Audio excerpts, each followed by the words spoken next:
जिज्ञासा करेंगे श्री मनोज जी, तैयार रहेंगे श्री संजीव जी शाकाहारी दमोह।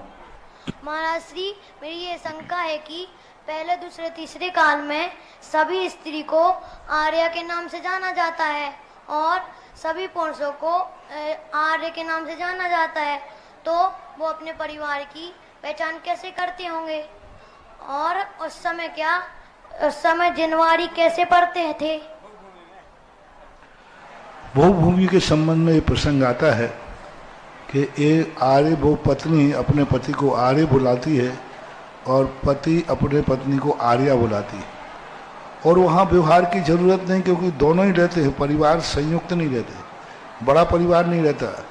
पुत्र होते ही उनकी मृत्यु हो जाती है, पुत्र पुत्रियों से कोई उनका व्यवहार ही नहीं बनता, और अड़ोस पड़ोस में भी उनको जाने का मन नहीं होता, वो मीटिंग भी नहीं करते, क्योंकि वो खुद अपने आप में इतने समर्थ होते हैं कि उन्होंने एक दूसरे के प्रति कोई व्यवहार करने की जरूरत ही नहीं पड़ती। ऐसा कोई नहीं देखने में आया कि भोगभूमिया जीव सामूहिक कार्यक्रम करते हैं, सामूहिक कहीं जा कर के बैठक करते हैं, गोट मनाते हैं, भोगभूमिया जीव आगे जाके वार्तालाप करते हैं, ऐसा आगम में कहीं देखने में आया नहीं है।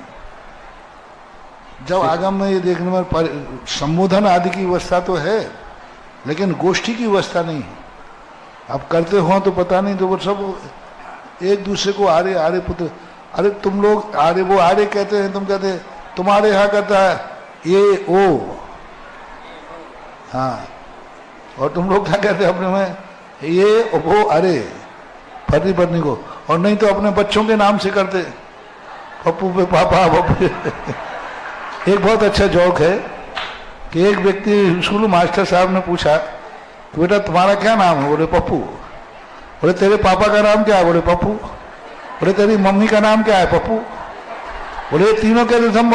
तो उसने कहा कि जब मुझे पुकारती है तो दोनों लोग मुझे पप्पू कह के पुकारते, और मम्मी भी जब पापा को पुकारती तो पप्पू कह के पुकारती है, और पापा भी मम्मी को पप्पू कह के पुकारते, इसलिए तीनों के नाम पप्पू है।